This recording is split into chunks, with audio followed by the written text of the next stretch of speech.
Greetings, peace, shanti, shanti, shanti. Welcome, indeed, to the K-Base to Kowasi channel. Kowasi, well,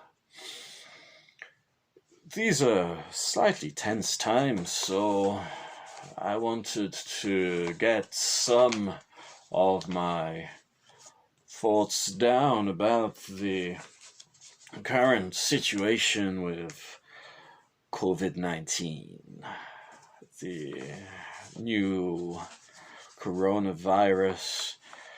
I tried to make a video about this a couple of times, but it's very easy to ramble, so I wrote a page of notes, and hopefully that's going to aid me in focusing. I want to talk about what life's like here in Osaka, effectively Japan's second city. This conurbation, kind of in the middle west of Honshu, the main Japanese island. We're facing shortages of masks, hand sanitizer, toilet roll, and labor, because the schools have closed. So a lot of the working families have to go home early to look after their kids. Some shops coping with that by opening later. Some shops coping with that by closing early. I even think some places have just shut completely for about a week or two, as presumably while they get new staff. It's not a huge inconvenience to me personally, but obviously when the 24-hour culture of Japan starts getting cut down to only 6 hours in a day, for example, that must be an economic hit. Some stockpiling appears to be going on, some profiteering. For example, if we go online, we can see paper masks on sale for 10 times their original price. Some people bemoan this, but I think it's capitalism.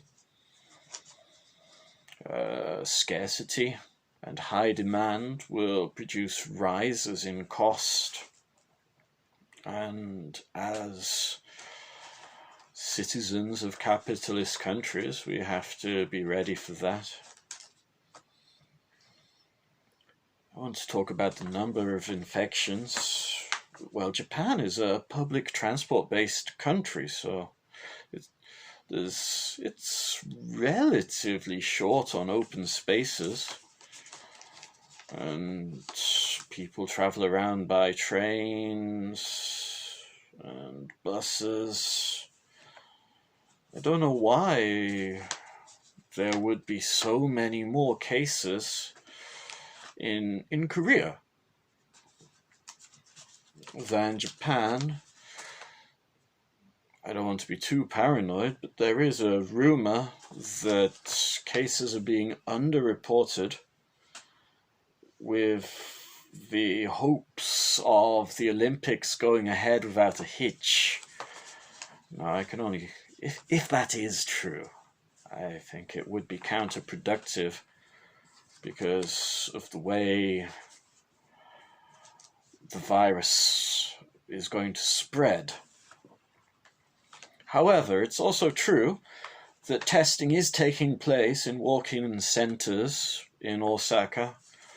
By doing a search in Japanese, I immediately found a list of places I could go to that are open from 9 to 7 and get a test to see if I've been infected, which is good. However, it was only Japanese language, and when I searched in English, it didn't immediately come up. I guess what I'll do is put links down below in the section just in case anyone needs them. I'm not sure if I can find an English site for the non-Japanese speakers who live in the city. Not only have the schools been closed, but I know that there's been a travel ban on Koreans entering the country, which seems to be following in lockstep with the Australians. It's a knee-jerk measure. Is it too little, too late? Have Chinese people, mainland Chinese, Taiwanese, to being banned? Hong Kongers? I've got no idea about that. I feel it's a knee-jerk measure, but I also feel that with things being at the stage they are, with the virus traveling invisibly within the population, more knee-jerk measures are probably necessary. More vigorous testing of the population. Is it too little? Is it too late? Well, you can form your own opinion. Japan, just a couple of days ago, I believe, reached 1,000 cases of coronavirus. What I want to observe is that the number of identified cases are only the number that have been noticed. An old Japanese proverb says, if you beat a bush, then it will produce a snake. And I wonder if that's some of the thinking that's going on here, that maybe they can somehow weather the storm, but I don't see how it's going to happen. Well, what are the tactics to avoid the virus? A lot of people seem to be wearing surgical masks, which I have no faith in. Furthermore, with this beard, I could never get any utility out of a mask unless, I have to chop it off, the beard. And that's the only way. The moustache too would have to go. But even so, if I did wear a mask, I don't think it would work very well. Some time ago, I asked a doctor about them, and I was told that with a basic paper mask, then you have about 30 minutes until it saturates with saliva, at which point it would be no good. Also, I want to observe that masks, the paper masks originally used in surgeries, are more to protect the patient from bacteria that the doctor may have. And on that note, I'm slightly encouraged that so many of the populace are wearing masks, because it may help prevent the people who are sick but don't know that they're sick with the virus from spreading the virus. It could go undetected in the body, dormant for 10 days, for 2 weeks, maybe 4 days in most cases. And I believe, from what I've heard in the news, that before symptoms emerge, there is some potential for it to spread, but less than if someone is actually showing symptoms. In other words, if they're sneezing or coughing, spitting,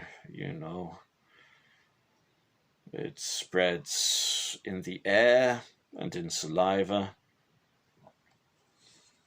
Well, anyway, so I just don't believe in masks, but I do wash my hands a lot. I've always used hand sanitizer, and I use it even more religiously now. probably too much. After a little while, the alcohol starts making one's hands sore. I don't know, I think you're better having sores on the hands than virus within the body. And really the best thing is to limit going out, but pretty soon, my work's going to start up again. And when you have to do this seasonal work for money, there's no way you can avoid trains, there's no way you can avoid buses, there's no way you can avoid getting into contact with other people. So as a result, I'm fairly resigned. If I had to place money down, I would bet that I will get the virus. I would also bet that I would survive, but I'm not 100% certain. I'm thinking of my elderly relatives I have with diabetes, and I'm just hoping against hope that everyone will be okay. Not just my relatives, anyone watching, anyone not watching. It's a terrible thing that's been released, I believe, by accident. Some rumors suggest that it was a biological weapon that somehow got out of control. I have some experience of the Fukushima disaster in that I evacuated as quickly as I possibly could.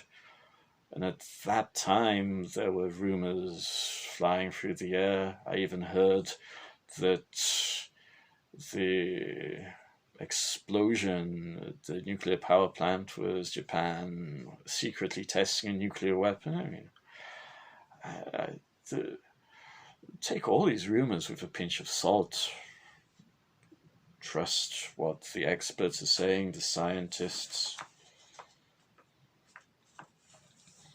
Well, I'd like to talk just a little bit about the direction now for this channel.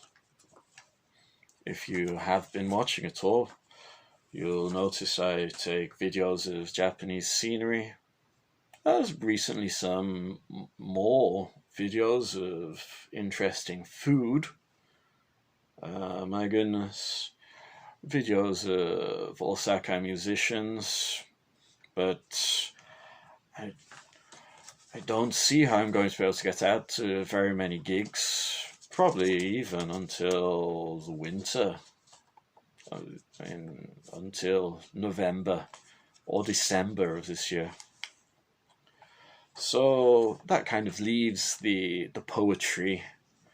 And my goodness, when I sing a cappella, when I sing without accompaniment, if you don't dig that, then you know why tune in. That's what the material is going to be. If that's not what you're interested in, you know why subscribe. I would be happy to drop even all my subscribers. This channel is not really for people who wish to be spoon-fed, but more for people who might take an interest. Having said that, if you're interested in music, in Japanese scenery, in Japanese festivals, do check the older gigs. I give you a first-hand, street level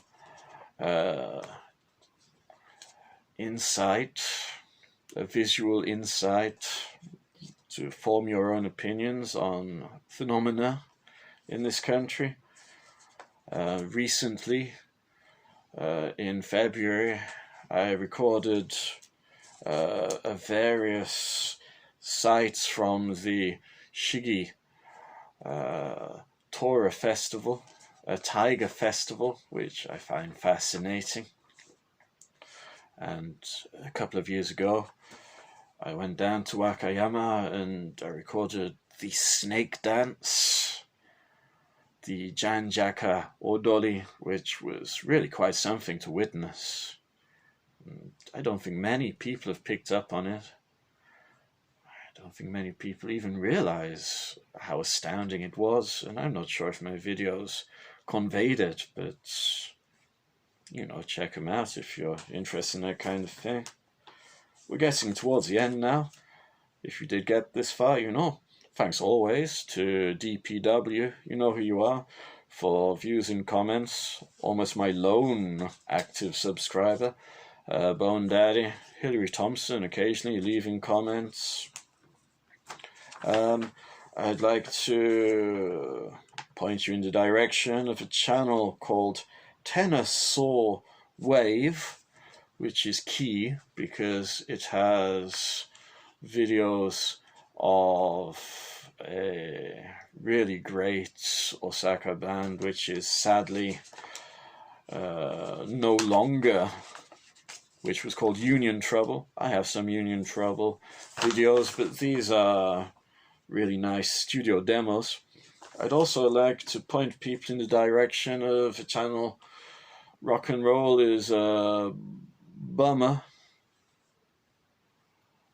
which is KLN, Kevin Lee Newberry, Mr. Kevin Lee Newberry, who was posting out of Florida. He seems to be on hiatus, but really so much talent. I mean, I just kind of started off as an acoustic singer-songwriter and then went a little bit rap, a little bit R&B.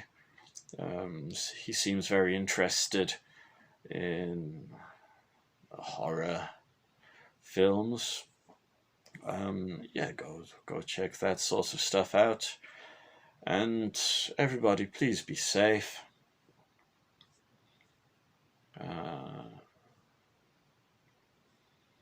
Even though there's no way to guarantee safety, I wish everybody the best of luck. It's impossible to eliminate all risk of infection, but wash your hands. If you can bring yourself to do it, shave facial hair. I'm guessing that just reducing surface area on the face could